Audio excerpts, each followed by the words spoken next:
오늘 이 새벽에 나오신 우리 광인의 성도님들 환영하고 축복합니다. 주님의 큰 은혜가 여러분들 가운데, 여러분들 심령 가운데 있기를 소망합니다.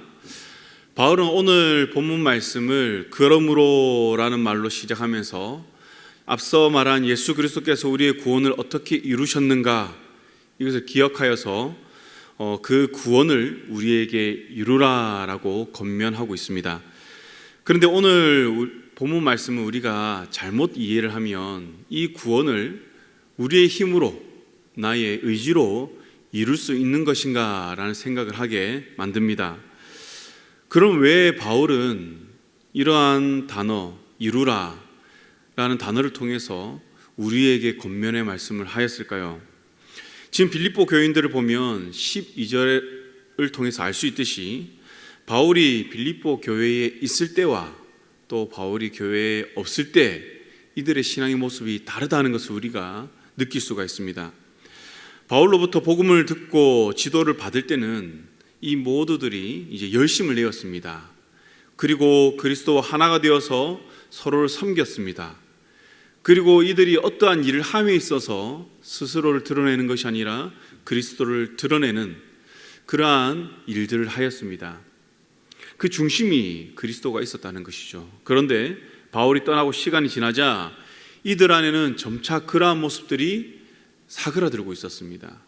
똑같은 일을 하고 있었지만 바울이 있을 때는 예수 그리스도의 그 복음을 위해서, 예수 그리스도 중심으로 그리스도가 드러나기 위해서 이들이 일을 했다면, 이제 점점 이 사역들 가운데, 이 일들 가운데 자신들이 드러나기 시작하였습니다. 사역의 중심이 점점 이동했던 것이죠.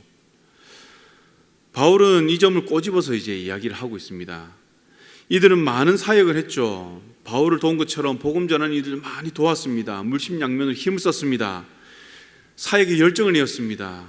그러나 이 모든 일의 중심이 이제는 사람 중심, 일 중심으로 바뀌고 있었던 것이죠. 빌립보 교인들은 처음에는 구원받은 기쁨으로 사역을 감당했지만 이제는 이를 통해서 자신들의 구원을 이루어 가려고 했습니다. 이 일을 함에 있어서 우리의 이 전통을 지킴으로 우리는 구원을 이룰 수 있다. 그들은 그것을 인식하지 못했지만 그들의 삶과 그들의 사역은 점차 그렇게 변하고 있었던 것이죠. 그래서 이 교회 안에는 점차 이제 세력들이 생겨나고 사람이 드러나기 시작했습니다. 그래서 바울은 다시 자신이 전한 복음을 깨닫게 하면서 구원의 증거를 외적인 어떠한 일이나 행위에서 찾지 말라라고 이야기를 합니다. 그렇다면 왜 이들은 점차 자신도 모르는 사이에 이 사역의 주체가 바뀌어 갔을까요?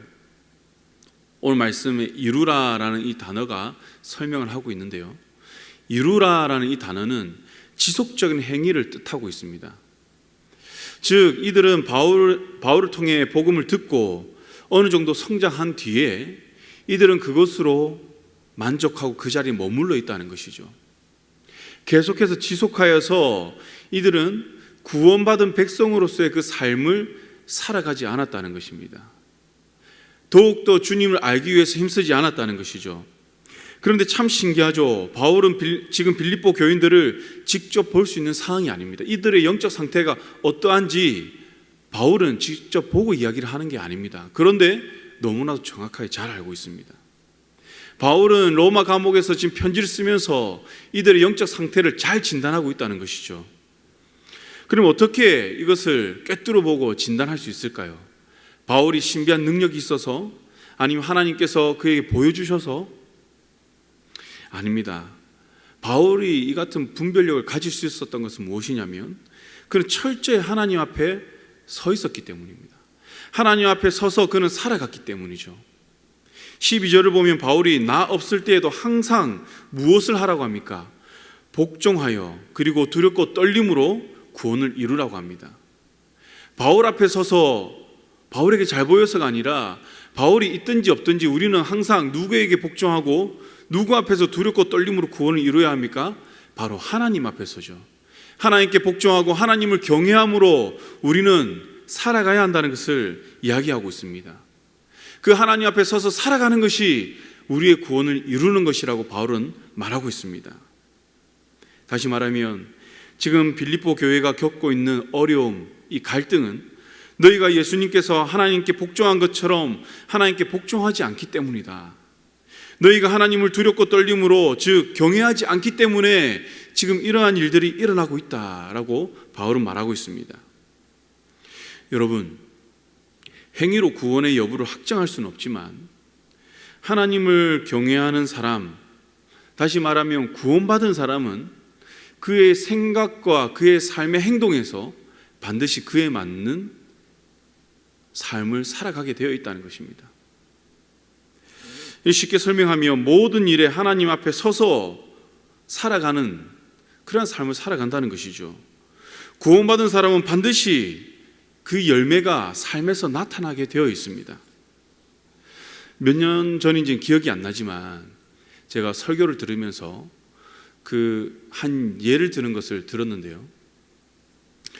어떤 예수 믿는 한 분이 이제 운전을 하다가 옆에 차를 살짝 이제 접촉사고를 냈나 봅니다. 그런데 그 주위에 아무도 없었습니다. 주차되어 있는 차였기 때문에 어떻게 보면 아무도 안 보기 때문에 아이고 죄송합니다 혼잣말로 하고 그냥 지나갈 수도 있겠죠. 그러면 누가 알겠습니까?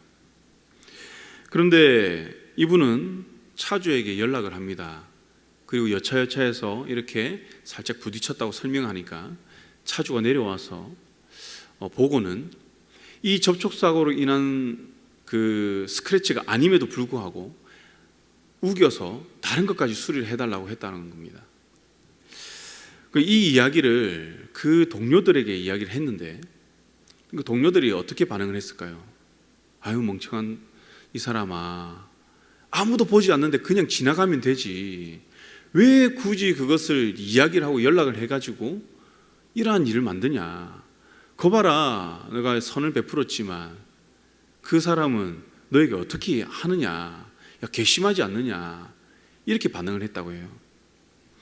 그럼 참 은혜가 되었던 것은 무엇이냐면 이 말을 들은 그 사람이, 예수 믿는 그 사람이 했던 말인데요, 아무도 그 자리에서 보지 않았지만 하나님은 보고 계셨다, 이렇게 이야기를 하는 겁니다. 이 이야기를 듣고 참 많이 회개가 되었습니다. 많이 부끄럽기도 했고요. 이 성도님은 누가 보든지 보지 않든지 항상 누구 앞에 서서 살았습니까? 주님 앞에 서서 살았다는 것이죠. 주님 앞에 서서 산다는 것은 항상 주님이 내 옆에서 지금 이것을 보고 계시다는 그것으로, 그 마음으로 살아간다는 것입니다. 이러한 삶이 어떠한 삶입니까? 바로 코람데오의 삶이라는 것이죠. 바울은 지금 그것을 이야기하고 있는 것입니다. 너희가 구원받은 자라면 너희가 사람 앞에 서서 살아가는 것이 아니라 항상 하나님 앞에 코람데오의 삶을 살아가라, 이렇게 이야기를 하는 것이죠. 하나님 앞에 코람데오의 삶을 살아간다면 우리는 항상 주님 앞에 복종하기를 힘쓰게 될 것이고 두렵고 떨림으로 그 구원받은 자의 삶을 살아갈 것이다 라고 말을 하고 있습니다. 그리고 이러한 삶을 살아가는 사람은 항상 사람의 말에 귀를 기울이는 것이 아니라 하나님 말씀에 귀를 기울이며 그 말씀에 민감하게 반응을 하게 되어 있습니다. 바로 이 성도님처럼 말이죠. 그러나 하나님을 안다고 하면서 하나님을 경홀히 여기는 사람들, 하나님 말씀에 귀 기울이지 않는 사람들은 그 말씀에 순종할 수가 없습니다. 경외하며 살아갈 수가 없습니다. 오히려 그 말씀을 우습게 여긴다는 것이죠. 한 예로 창세기 19장 말씀을 보면 하나님께서 소돔과 고모라를 멸하시기로 작정하셨습니다. 그리고 그곳에 살고 있는 롯을 구원하기 위해서 천사를 보내죠. 그리고 롯은 이제 이곳을 떠나야 되는 것을 알고 그들 사위에게 이 사실을 전합니다. 그래서 함께 도망가자, 피하자라고 이야기를 하죠. 그러자 이 사위들은 어떻게 반응합니까? 아, 그렇습니까? 아, 그럼 우리 함께 도망가야죠. 아, 하나님이 그렇게 말씀하셨다면 반드시 이루어질 것입니다 라고 하며 도망가면 얼마나 좋았겠습니까? 그런데 사위들은 이 말을 농담으로 여겼다고 이야기를 합니다. 하나님께서 말씀을 하셨음에도 불구하고 이들이 하나님을 몰랐을까요? 롯이 믿는 그 하나님 몰랐을까요? 알고 있었죠. 그러나 그들은 하나님의 말씀을 우습게 여겼습니다. 무시하고 조롱하였다는 것이죠. 우리는 이 사이들의 모습을 보면서 아이고 참 어리석다, 미련하다 이렇게 여기죠. 그럼 우리의 삶의 모습을 보면 우리의 삶에도 이러한 롯의 사위와 같은 이러한 모습이 종종 나타날 때가 많이 있는 것을 알 수 있습니다. 분명히 하나님께서는 말씀하시는데 우리는 그 말씀에 나에게 손해가 되면 그 말씀이 이 말씀을 순종했을 때 이것이 나에게 손해가 되고 내가 낮아져야 되고 내가 수치를 경험해야 된다면 은근슬쩍 외면할 때가 많이 있습니다. 그런데 빌립보 교회에도 이러한 모습이 나타났던 것이죠. 그들에게 지금 일어나고 있는 상황은 하나님을 경외하는 자로서의 모습, 구원받은 자로서의 그 모습이 아니라는 것입니다. 하나님께서는 구원받은 자들에게 소원을 두고 행하신다고 오늘 말씀에 이야기를 합니다. 그 소원이 무엇입니까? 나의 기쁨이 아니라 바로 하나님의 기쁜 뜻입니다. 이 기쁜 뜻이 무엇일까요? 바로 어제 말씀드린 스스로 종의 모습으로 죽기까지 복종함으로 이루시고자 하는 바로 우리의 구원입니다. 우리를 구원하시는 것이 하나님의 기쁜 뜻이라는 것이죠. 이 구원을 위해서 우리 심령 가운데 하나님은 소망을 두시고 행하신다는 것입니다. 사랑하는 성도 여러분, 이러한 하나님의 기쁜 뜻을 위해 우리의 구원을 이루기 위해 우리는 모든 일에 어떻게 해야 되느냐? 원망과 시비가 없어야 한다고 말하고 있습니다. 우리는 원망과 시비의 그 결과가 어떠한지 출애굽한 그 백성들이 광야에서 살아간 여정을 통해서 우리는 알 수 있습니다. 결코 원망과 시비는 하나님의 기쁜 뜻을 이룰 수가 없습니다. 이는 가시와 엉겅퀴와 같은 것으로서 우리로 하여금 그 구원의 기쁨을 누리지 못하고 수고와 고통만 더하게 만드는 것입니다. 그리고 주님은 말씀하십니다. 너희는 원망과 시비가 없이 구원을 이루어서 어그러지고 거스르는 이 세대 가운데 빛들로 나타나라 라고 말씀하고 계세요. 하나님 왜 우리를 구원하시느냐? 왜 기쁜 뜻을 우리를 통해 이루시고자 하느냐? 그것은 나만 구원받기 위해서, 나만 영원한 생명을 소유하기 위해서가 아니라 나를 통로 삼아 하나님께서는 이 세상에, 어두운 세상에 하나님의 빛을 전하시겠다는 것이죠. 이제 말씀을 맺겠습니다. 사랑하는 성도 여러분, 빌립보 교회의 문제는 지금 이 시대의 교회의 문제이기도 합니다. 교회의 문제라는 것은 교회를 이루고 있는 그 구성원, 즉 성도의 문제이기도 합니다. 왜 교회가 사회로부터 지탄을 받고 있을까요? 왜 세상의 소망에서 세상의 근심으로 이 교회의 모습이 점차 바뀌고 있을까요? 저는 오늘 이 말씀이 그 원인을 잘 이야기하고 있다고 생각합니다. 우리 각자가 구원받은 자의 삶, 즉 구원의 열매를 맺지 못하기 때문인 것이죠. 성경의 지식은 예전보다 풍성해졌는지 몰라도 그 지식이 우리의 삶에서 열매를 맺지 못하기 때문에 사회로부터 지탄을 받고 예수 그리스도의 그 복음이 가는 그 길을 가로막고 있는 것입니다. 예수 그리스도 중심으로 우리가 하나 되어야 하는데 그 중심이 사람으로, 물질로, 전통으로 이어지면서 우리가 이 세상에서 빛의 역할을 감당하지 못하고 있는 것입니다.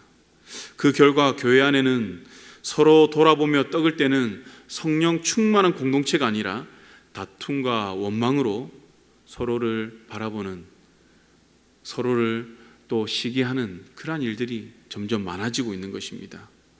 사랑하는 강연의 성도 여러분, 이제 우리는 오늘 말씀처럼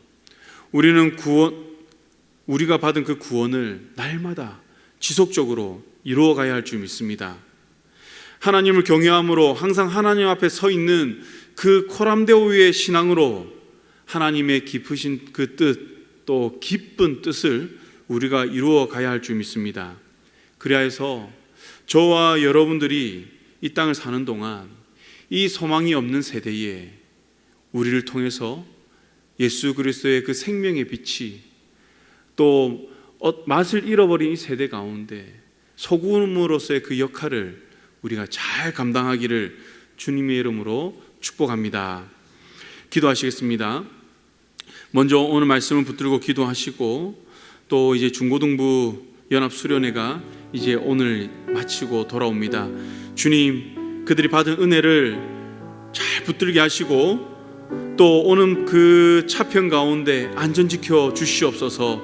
그래서 이들이 이 세대 가운데 아버지 하나님 빛으로서의 그 주님의 자녀의 그 삶을 살아가게 하시고 이 세대를 본받지 아니하게 하시고 예수 그리스도의 향기를 전하는 믿음의 세대가 되게 하여 주시옵소서. 또한 나라와 민족을 위해서 우리 기도하실 때에 대통령으로부터 모든 위정자들에게 주님께서 지혜와 명철을 다하여 주시고 국정 운영 잘 해나가게 하여 주시옵소서. 나라의 경제가 회복되게 하여 주시옵소서. 북한 땅의 아버지 하나님 복음으로 아버지 하나 되게 하여 주시옵소서. 우상이 무너지게 하여 주시옵소서. 우리 함께 기도하시겠습니다.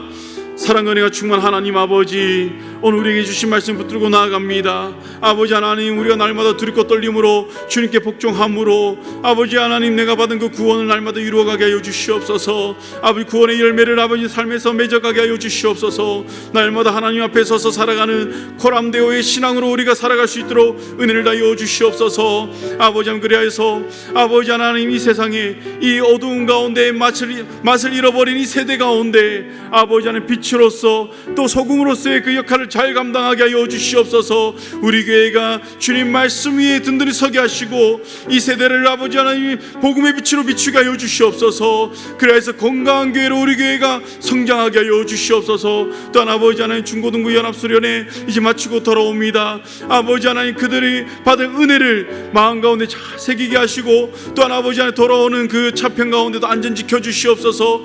그래서 아버지 하나님, 우리 다음 세대가 믿음의 세대가 아버지 하나님 더욱더 부흥하게 하여 주시옵소서. 또한 나라의 민족을 위해 기도합니다. 주여, 대통령으로부터 모든 위정자들 주님 붙들어 주시고 지혜와 명철 다하여 주시고 아버지 하나님, 우리나라 경제가 다시 회복될 수 있도록 은혜 다하여 주시옵소서. 우리나라가 다시 아버지 하나님 복음으로 부흥의 세대를 경험케 하여 주시옵소서. 북한 땅도 주님께서 붙들어 주시사 복음으로 통일되게 하여 주시옵시고 우상이 무너지게 하여 주시옵소서. 성령이여 붙들어 주시옵소서. 은혜를 다하여 주시옵소서.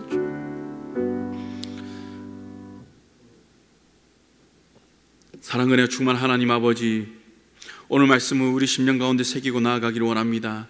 날마다 주님 앞에 서서 코람데오의 신앙으로 살아가기를 원합니다. 우리 삶에서 내가 주님의 은혜로 받은 그 구원을 또 그 구원의 열매를 우리 삶에 맺어가기를 원합니다. 주여 붙들어 주시고 함께하여 주시옵소서. 그리하여서 아버지 하나님, 이 구원의 기쁨을 나 혼자만 누리는 것이 아니라 아버지 하나님, 믿지 않는 이 세대에게 이 구원의 기쁨을 우리가 전할 수 있도록 은혜를 다하여 주시옵소서. 그래서 우리 교회 가운데 날마다 믿는 자의 수가 더해지게 하시고 구원의 큰 기쁨이 우리 교회 가운데, 우리 성도님들의 믿음의 그 공동체 가운데, 구역 가운데 충만할 수 있도록 성령의 은혜를 다하여 주시옵소서.